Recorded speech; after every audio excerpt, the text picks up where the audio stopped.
आहत किया। कांग्रेस में अगर आपकी अवमानना हो रही थी तो आप अकेले कांग्रेस छोड़ के चले जाते, क्योंकि आपको जिस संस्था के प्रति आप प्राण प्रण से समर्पित थे, मन वचन और कर्म की एकाग्रता से जिसे मैदान में आकर के आप उत्तिष्ठ जागृत प्राप्य वरान्य बोधत की परिभाषा देना चाहते थे, उसी संस्था को तुमने अवनति के मार्ग पर डाल दिया, केवल इसलिए कि तुम्हें आत्म सुख की प्राप्ति हो, सम्मान की प्राप्ति हो। तो एक व्यक्ति के पीछे अगर 22 लोग निकल करके जाते हैं तो वो व्यक्तिवादी हैं, राष्ट्रवादी नहीं है, समाजवादी नहीं है, वो समाज कल्याण की भावना वाले लोग नहीं है, उनमें प्रजातंत्र के प्रति कोई सम्मान की भावना नहीं है, वो आत्मतंत्र से संचालित होते हैं।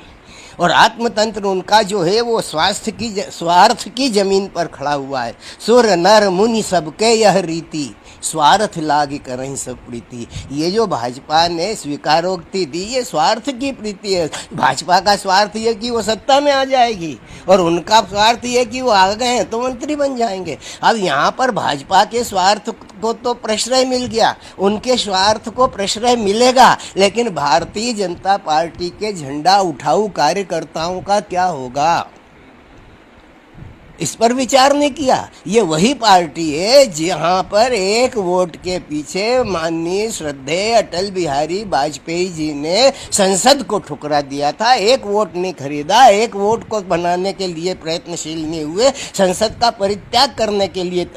ये वही पार्टी है जिसने एकला चालो का मंत्र दिया। ये वही पार्टी है जो अपने कार्यकर्ताओं को देवतुल्य कार्यकर्ता कहती है। वो देवतुल्य कार्यकर्ताओं को 70 साल से उसकी अवहेलना, उसकी अवमानना और उस पर अपमानजनक टिप्पणियां करने वाले लोगों के लिए पलक पावड़े बिछा करके स्वागत से फूलों की वर्षा करते हुए ग्रहण कर लिया। लेकिन गुरुजी, यहाँ तो बीजेपी कह रही है कि शिवराज और महाराज अब 1 और 1 11 हैं, तो ऐसे में आप जो कह रहे हैं उसमें तो ज्योतिरादित्य सिंधिया की जो सेना है वो बड़ी संकट में खड़ी नजर आएगी। नहीं, ज्योतिरादित्य सिंधिया की सेना को प्रश्रय देने के लिए भारतीय जनता पार्टी के उन स्थापित लोगों को नकारा भी तो गया है। जिनको नकारा गया उनके मन में क्षोभ स्वाभाविक है, सहज है। जैसे इनके मन में क्षोभ हुआ वैसे उनके मन में भी क्षोभ होगा, क्योंकि मानवीय संवेदनाओं से जुड़ा हुआ आदमी जो है, और फिर जब उसकी सार्वजनिक मानहानि हो तो वो प्रतिशोध लेने की स्थिति में तो आएगा।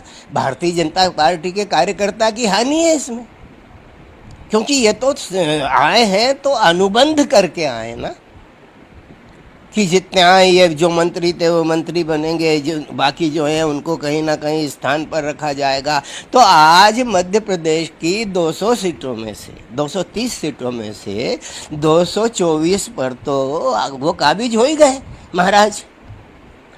24 सीटों पर तो काबिज हो गए, एक पूरा का पूरा बेल्ट उनके हवाले हो गया और वो उनके पलक पावड़े बिछा करके इन्होंने उनका स्वागत किया। तो उनका वर्चस्व तो बना रहना है। जब उनका वर्चस्व बना रहना है तो उन क्षेत्रों में भारतीय जनता पार्टी को बोने के लिए, उसे उगाने के लिए, उस फसल को जन समाज तक पहुँचाने का कार्य जो लोग करते रहे, उनका क्या होगा।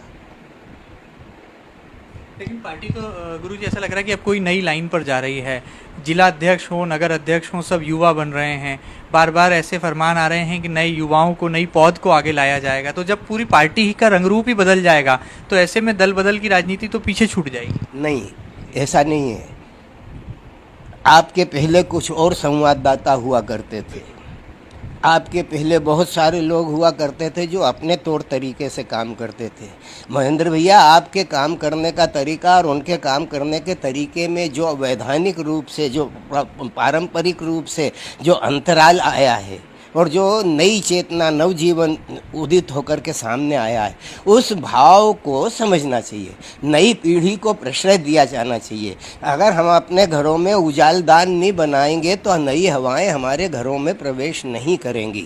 पुराने लोग जिन्होंने प्राणवत्ता दे करके, सिंचित करके पार्टी को इस स्थान तक पहुंचाया है, उस पार्टी को चलाने के लिए नए कंधों की आवश्यकता नितांत अपेक्षित है।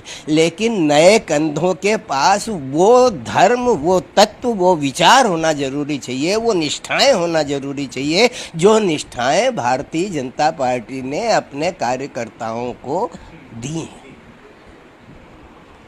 नई पीढ़ी का विरोध थोड़ी है ये। नई पीढ़ी आती है, आपकी विचारधारा से जुड़ी हुई है, आपके संकल्पों को दोहराती है, तो निस्संदेह प्रशंसनीय है, वंदनीय है, और उसे उसकी सहायता करना हमारा दायित्व बनता है, हमारा धर्म बनता है। वो करे पार्टी, लेकिन उधार के लोगों को ला करके, अविचार के लोगों को ला करके, तुमसे तालमेल नहीं रखने वाले लोगों को तालमेल बनाने के लिए उन्हें हमारा प्रतिनिधि बना करके खड़ा करोगे तो एक पांव चल रहा अलग अलग, दूसरा किसी के साथ है। लेकिन गुरुजी, ये जो उधार के लोग जो आप कह रहे हैं कि आए हैं, अब इन उधार के लोगों के चलते ही उपचुनाव होने हैं, क्या इन उपचुनाव को लेकर भी ऐसे कोई संकट के बादल आपको मंडराते नजर आते हैं? क्योंकि इन दिनों दो तरह के संकट चल रहे हैं। एक तो कोरोना का संकट है जिससे जनता जूझ रही है, दूसरा चुनाव का संकट है कि ऐसे हालातों में चुनाव होंगे कैसे। भारतीय जनता पार्टी का नारा है कांग्रेस विहीन भारत।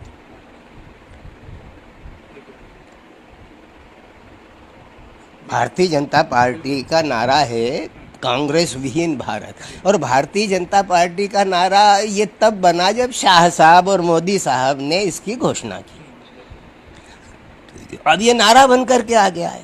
ऐसे में जब खुद ही जहर खा करके हमारे पास आ जाए कोई, तो पार्टी तो मरना ही है, लेकिन ये दिवा स्वप्न है, जागृत अवस्था में देखा जाने वाला स्वप्न है। इतने सारे लोगों के निकल जाने के बावजूद भी कांग्रेस के पास कार्यकर्ता